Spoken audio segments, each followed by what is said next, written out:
Hey, hello, good morning, everyone. Ignore the my kitchen mess up things and also ignore the quality of camera. Just focus on quality of content which I am sharing with you. So once again, welcome to all of you. I am CMA Hemant Kumar and here is my sharing my experience to all the CMA colleagues. What I learned from the last 6-7 years in a manufacturing industries and job experience, here I share to all the CMA profession. देखो simple सी बात है, अगर आप CMA profession join कर चुके हो तो आप इसको करोगे ही, छोड़ना तो है नहीं. और अगर आप नहीं करना चाहते, आपको कोई और प्रोफेशन अच्छा लगता हो तो it's up to you. But जो लोग एडमिशन लेते हैं इस कोर्स में बहुत डाउटफुल रहते हैं कि क्या एक CMA कोर्स उनकी लाइफ को सेटल कर पाएगा या क्या एक CMA कोर्स उनको फ्यूचर में अच्छा पैसा बना के देगा या क्या ये कोर्स उनके करियर के लिए अच्छा है. उनके माइंड में ये रहता है. बिकॉज जब भी हम 12वीं में होते हैं तो हम हमेशा सुनते हैं कि CA करूंगा या CA बनूंगा या मैं तो CA ही करूंगा. Very few student know about कि भाई CMA करना है. जब वो मार्केट में उतरते हैं, जो लोग अवेयर हैं पहले से उनके बारे में नहीं बोल रहा, बट मोस्ट ऑफ द जो स्टूडेंट है वो अवेयर ही नहीं होते कि CMA कोर्स है क्या या CMA कोर्स को परस्यू करने के लिए क्या करना पड़ता है या CMA कोर्स जो है वो एक्चुअल में उसकी जॉब प्रोफाइल क्या है. तो ये कंफ्यूजन सबके माइंड में है. जब 11th-12th में मैं भी था तो मैंने इस CMA कोर्स के बारे में नहीं सुना था. I only heard about the chartered accountant. CA के बारे में मुझे पता था बट CMA के बारे में नहीं पता था. But luckily I get the prospectus of, उस टाइम CWA हुआ करता था. I get the prospectus of CWA and I read the content, I search the job profile and I found this is a very analytical course and analytical job profile. So balance sheet तो मेरी कभी match हुई नहीं. 11वीं-12वीं में गुजर गुजर करके liability asset side exam में मैच कर देते थे, वो बात अलग है. तो मैंने सोचा यार बैलेंस शीट तो मेरी कभी वहां मैच तो हुई नहीं एग्जाम में, जबकि बहुत लिमिट, वहां कैसे मैच होगी. तो मैं ये सोच के मैंने ये CMA कोर्स परस्यू किया क्योंकि मैंने देखा यार इसमें बैलेंस शीट तो नहीं बनानी पड़ती यार. मतलब इसके जॉब प्रोफाइल में कहीं ऐसा लिखा नहीं. हर जगह एनालिसिस एनालिसिस एनालिसिस यही था, रेशो. बट ऐसा नहीं है कि CMA बैलेंस शीट नहीं बनाते, बस वो साइन नहीं करते उस पर क्योंकि वो ऑथराइज नहीं है. बट बनाते. ये मुझे बाद में जॉब में पता चला कि वो सब काम करते हैं, A to Z. जो काम वो करते हैं वो काम हम करते हैं. मुझे सब पता, मतलब जॉब में चला, पहले नहीं था पता. तो फर्स्ट अपने माइंड से ये निकाल दो कि हम वो काम नहीं कर सकते. काम आप सब कर सकते हो बट ऑथराइज किस चीज के लिए हो वो एक अलग चीज हो गई.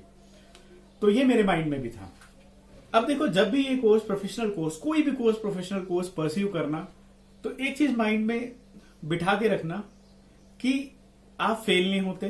पहली बात, अगर कभी कोई अटेम्प्ट क्लियर नहीं होता तो वो क्लियर नहीं हुआ, इसका मतलब आप अगली बार फिर से ट्राई करो, आप फेल नहीं हो.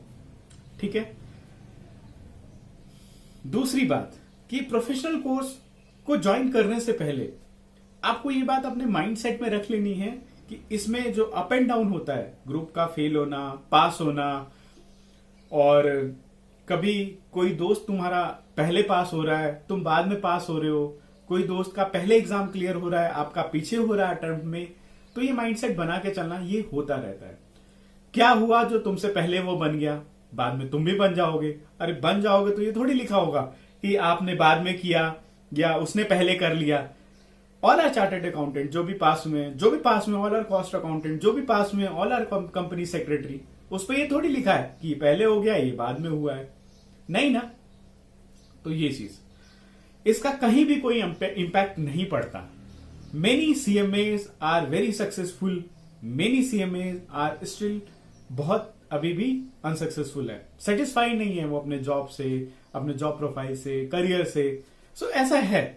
तो ऐसा क्यों है, we need to find out and उनको देखना, मतलब एक बार की एनालाइज करना कि ऐसा क्या उन्होंने किया और ऐसा क्या मैंने किया.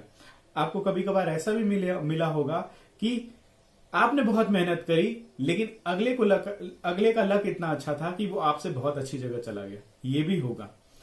तो ये सारे प्रॉन्स एंड कॉन्स चलते ही रहते हैं, बट इसको एक पॉजिटिव वे में लेके you have to continue this course. अगर आप एज ए स्टूडेंट अभी पढ़ रहे हैं तो ये आपको मिलेगा, ठीक है। और ये जो बातें हैं, मैंने बहुत सर्च करी कि यूट्यूब पे कहीं कोई ऐसी बातें करता हो जिससे मोटिवेशन मिले, बिकॉज अटेम्प्ट मेरा भी रहता था तो दुख मुझे भी होता था, बट कभी ऐसा रहा नहीं। एक ऐसा मतलब कहते हैं ना कि मोटिवेशन जो फैक्टर था उस टाइम, यूट्यूब नहीं था, इतना ज्यादा क्रेज नहीं था, और था भी तो इंटरनेट का इतना ज्यादा यूसेज, और ये कह सकते हो डेटा नहीं था फ्री कि इतना ज्यादा उसको यूटिलाइज कर पाए। तो miss that part, we really miss that part. अगर कोई होता ऐसा कुछ बताने वाला तो शायद I will be more successful. So first always think about कि आपको ग्रोथ कैसे करनी है, आप इसको स्किल कैसे बढ़ानी है। देखो एक फैक्ट वाली बात बताता हूं, 2P थ्योरी मेरे को भी किसी ने बताई थी, मैं आज सबको बता रहा हूं। जिसने बताई थी उसने इंडिविजुअल मुझे बताई थी, पर मैं तो सबको बता रहा हूं। 2P थ्योरी, पैशन एंड पैसा, पैसा और पैशन।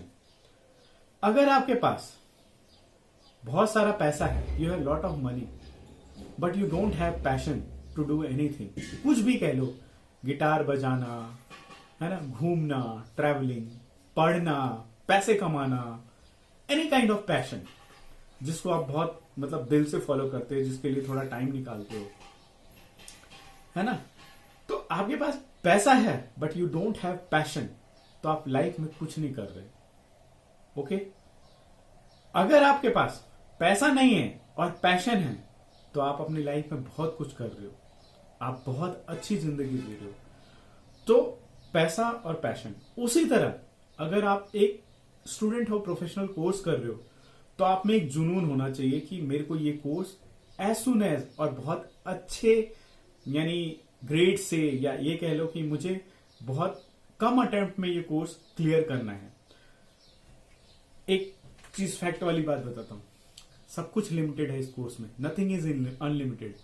आप आईएएस नहीं कर रहे हो, आईएएस में अनलिमिटेड होता है, तो भी लोग रैंक ले आते हैं, अच्छे मार्क्स ले आते हैं। आप तो सीएमए कर रहे हो, सीए कर रहे हो, सीएस कर रहे हो, यू हैव लिमिटेड, मतलब एक बुक है, एक बुक ही तो पढ़नी है, एक बुक के सारे क्वेश्चन ही तो आपको आने चाहिए। एक बुक है थ्योरी, आपको उस थ्योरी को अच्छे से ही तो पढ़ना है, रीड आउट ही तो करना है। मेरे माइंड में ये चीज कब आई थी, जब मैं इंटर में फेल हुआ। मैंने सोचा यार इतनी मोटी बुक है और मेरे पास बहुत टाइम है, 6 महीने का, तो क्या इतनी मोटी बुक अगर एक ही सब्जेक्ट 2 सब्जेक्ट की होगी, बाकी तो थ्योरी बहुत पतली पतली होती है, बहुत सारे सोर्सेज होते हैं, आप 10 year RTP paper etcetera etcetera बहुत सारी चीजें होती हैं। तो मैंने सोचा यार कि कैसा अजीब हूं मैं, मुझे पता है इसमें से सारी चीजें आनी है, मुझे पता है कि इससे बाहर कुछ भी नहीं आना, आई नो दैट, तो भी मेरा अटेम्प्ट क्लियर क्यों नहीं हुआ। I ask from my self, ये बात मैंने पूछी अपने आप से कि तो भी मेरा अटेम्प्ट क्लियर क्यों नहीं हुआ। तो मैंने उस दिन प्रॉमिस किया कि मैं इस बुक का एक एक क्वेश्चन जो है ना छांट जाऊंगा, मतलब उसको चाट जाऊंगा, एकदम अच्छी तरह से चाट जाऊंगा। कहीं से भी तू आने दे, बनाएगा कहां से क्वेश्चन, इंस्टीट्यूट क्वेश्चन कहां से बनाएगा, जो क्वेश्चन होता है उसकी फिगर ही तो चेंज करेगा, कॉन्सेप्ट तो नहीं हटा सकता। मैंने उस पर काम करना शुरू किया और यकीन मानो कि मेरे मतलब मुझे इतना तक एफएम में, कॉस्टिंग में और अकाउंट्स में इतना हो गया कि मैं मतलब ये समझ लो कि मैं ये बता देता था कि ये किस अटेम्प्ट में आया हुआ था और किस किस एग्जाम में आया था। 3 चीजें मैंने फॉलो करी थी। पहला, एक कोई सजेस्टेड बुक राइटर की या नोट्स जो भी आपको मार्केट में अवेलेबल थी वो, उसके सारे क्वेश्चन अपने इंस्टीट्यूट के क्वेश्चन से मैच कर लिए थे, क्योंकि सब वहीं होते, एक ही जगह होते हैं। किसी ऑथर की बुक लोगे ना तो सारे क्वेश्चन आपको वहीं मिल जाएंगे, चाहे वो इंस्टीट्यूट की बुक में हो, चाहे वो 10 ईयर में आए हो, चाहे कहीं भी आए हो। तो आपको सिर्फ वो बुक ही तो पढ़नी होती है। अगर आपने वो बुक पढ़ ली तो आप ये समझ लो आपने 10 ईयर सॉल्व कर लिया, आप ये समझ लो आपने अपने इंस्टीट्यूट की बुक सॉल्व कर ली, पढ़ ली, बस सिंपल। इसमें सबसे बड़ा फैक्टर क्या आता है कि फोकस करके एक जगह बैठना, वही नहीं कर पाते हम, फोकस नहीं कर पाते, क्योंकि फोकस करने के लिए एक चीज है आपके पास और डाइवर्ट करने के लिए 75 चीजें हो गई हैं आज के टाइम में। उसको फोकस करना बहुत जरूरी है। अगर आप एक बार अपना माइंडसेट बना लिए कि मेरे नाम के आगे मुझे सीएमए चाहिए, मुझे सीएमए लगाना ही लगाना है, एक टारगेट सेट कर लिए कि within 4 year I want to be a CMA, I want to be a CA, I want to be a CS, या I want to be a CA, CMA, CS. ये भी possible है, किया है लोगों ने, तो उनमें और आप में कोई बहुत बड़ा अलग कुछ नहीं है। You can do it. तो मैं ये बात इसलिए कर रहा हूं ये आज, so why I am talking like this, because I read many comments in my video जहां पे स्टूडेंट बहुत कम कॉन्फिडेंस में नजर आता है। तो ये सारी चीजें क्या उनमें कॉन्फिडेंस बिल्डअप करती हैं, जो कि बहुत जरूरी है एक स्टूडेंट लाइफ में। वट एवर यू लर्न, वो आपको स्टूडेंट लाइफ में बहुत कुछ सीखने को मिलेगा। अगर वो मिस हो जाता है तो आगे क्या पता आपके पास वक्त ना मिले, फिर तो आपको काम ही करना है, काम की चीजें सीखनी है। जो बेसिक्स है, जो फाउंडेशन है, वो अपनी पढ़ाई है। अगर फाउंडेशन इज स्ट्रांग तो आप बिल्डिंग कितने भी फ्लोर की बना लो, लेकिन फाउंडेशन अगर वीक है तो आप 1 फ्लोर 2 फ्लोर बनाओगे, ज्यादा ऊंचा बनाओगे तो वो गिर जाएगा।